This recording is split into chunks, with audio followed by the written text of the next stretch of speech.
What's going on YouTube? This is JabberTech, and today I want to show you something really exciting. I finally got the Tizen 3.0 update on my Galaxy Gear S3 Classic, and I want to show you what's new with it and give you a sort of mini review on it, because this has possibly turned this watch into my absolute favorite now. And granted, a lot of the changes are only to the UX, but a great design makes me want to wear this even more.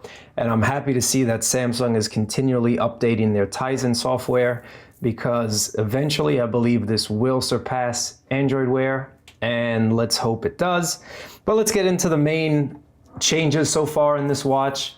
So you might want to pick one up, but check out my review and let's get right into it.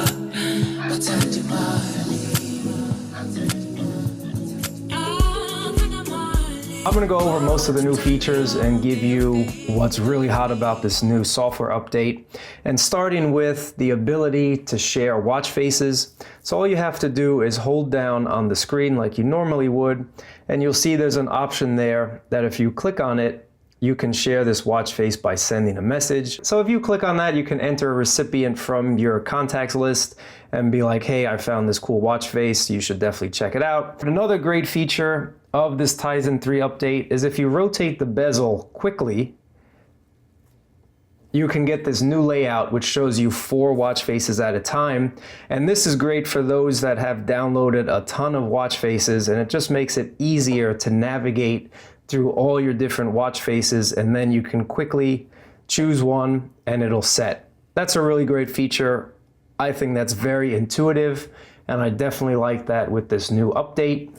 Another major change in this Tizen 3.0 update is a notification shade, and I think it just looks great. There's a lot more icons there to choose from. The layout is very easy to navigate through and to choose on. And then you also have the ability to add your own or change these ones. So you just hold down on any one of them. You can delete one. So let me delete the Do Not Disturb button. I'm going to get rid of that. And then if you click on Add, you can add a variety of different toggles. You have battery management, Do Not Disturb, location, NFC. So for those of you that turn NFC off like I do to save battery, you can quickly turn it on when you want to use Samsung Pay or when you want to do something else with NFC. You can add sound mode, change the touch sensitivity, which for those of you that don't know, when you wear gloves and you enable this feature, you can use your watch with gloves on. That's really cool. I don't know how they do it, but it does work. And then you have a Wi-Fi toggle, and you'll see you have the NFC logo right there. So this is really cool, the notification shade, and I'm hoping that you get a lot more options here. Maybe different colors would be cool too, so that at a glance you'd be able to tell what's what, but that's not really a big deal. For right now, I think it looks awesome. And then continuing with the navigation shade, if I play some music from my phone, and if you click on where it says playing, it brings you to your music controls so you can skip tracks very easily. Or if you swipe up, you can also see your track list and then quickly choose something else.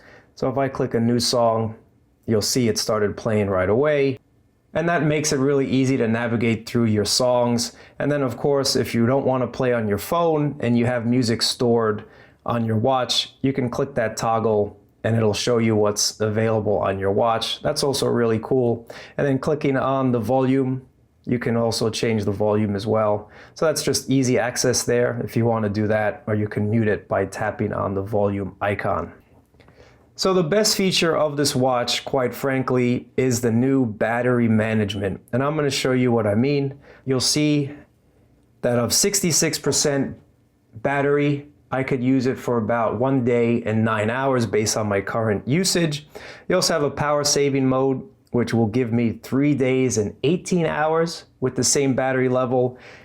And then the best feature that every smartwatch should have, watch only. And look at that. If I put it to watch only, I'm going to get 27 days, 15 hours, and 27 minutes of power from 66% battery.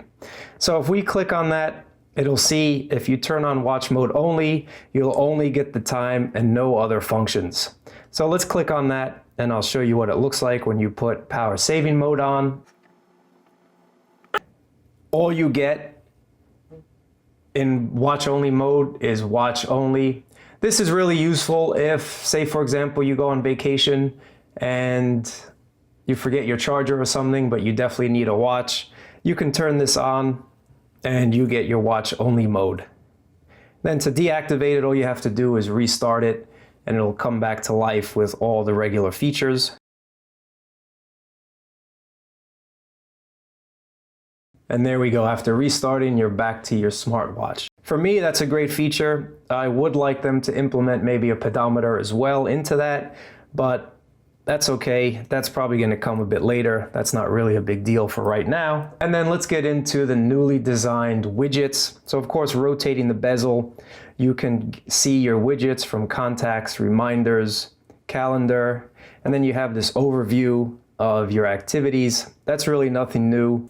And then with this update as well with Samsung, it was majorly updated to include continuous heart rate monitoring during workouts. So it'll be able to track your heart rate throughout your workout. But it is here, and it is nice to see that there's a slightly new design to it where you can rotate and see your active time and your stats right there. And then there's your steps target. So you can see I have a 10,000 step goal, and then I did 110 so far. And you see this nice little graph that goes around your watch to show you quickly at a glance how much you've actually achieved today. Clicking on it, you can see your steps from the week, and then you'll see that, you know, Tuesday, obviously, I walked more than Monday and Wednesday, and then you'll see your week's average versus last week. So that's pretty cool as well. And then going down, if you want, you click on it and you can see your steps for each day just by rotating the bezel. And then at a glance, this is really cool. I like stats. I like to be able to see certain things, even useless information, such as my altitude above sea level. So I'm about 216 feet. And then you can also see the barometer. So those of you that want to keep track of the weather, you can do that too. Looks like we might be okay weather-wise with this. And it is pretty cool. If you click on it, you see the nice graph there as well. Then you click refresh, and it can calibrate for you and make sure you are correct. And it just changed right away, 25 feet above sea level. If you keep scrolling for your widgets, you get your recently used apps at a glance. And this is really useful if you constantly use Music Player or S Health. You can just click on it really quickly. And if you want to add one, you click on the add and you can add a shortcut to some of the features here. And you can add your own. So let's add phone, and that'll quickly get you into the phone call. And then from this widget, you can of course click there and it brings you into the menu very, very quickly.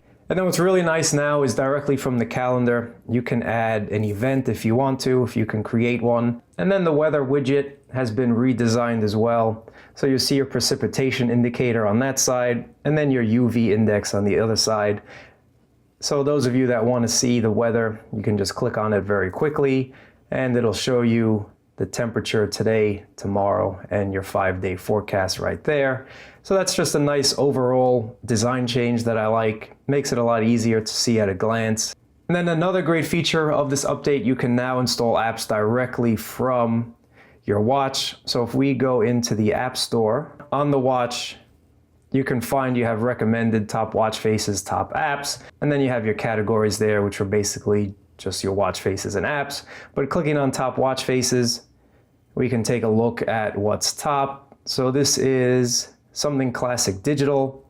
Clicking on it there, you'll see that it is free. So if I install it, it'll install directly onto the watch from the watch. Of course, it does use your Bluetooth connection or your Wi-Fi connection. It just makes it a lot easier to scroll through and find new apps or watch faces if you want to, and that'll download shortly and be installed on the watch directly. And then also another great feature of this Tizen 3.0 update, you can finally select your own ringtone. And I'll show you how to do that. Going into settings, is go to sound and vibration and go to ringtone.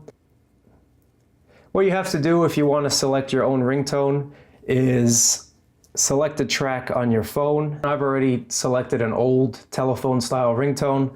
I'll show you how to do it. You go into the Gear app on your phone, Click on select tracks, and then you can choose from any of your downloaded MP3s on your phone. Once you click on add from gear, it'll show you what you have transferred from your phone and what files are on your Gear watch. Select it, click next. So having the ability to add my own ringtone makes it unique, and then I can easily distinguish if it's my phone ringing or not. And that's just a great feature to have. Everyone should be able to customize their watch as they see fit, and this is a step forward. So well done to Samsung. So I hope you like this review. This is just a quick update on what the new Tizen 3.0 software brought to us, and I think it brought a lot of great enhancements, and I'm really happy that they did. More and more I'm liking my S3, and these updates definitely help and make me want to wear this on a daily basis again. So I hope you like this review, guys. Thumbs up, comments below, and I'll check you out next time.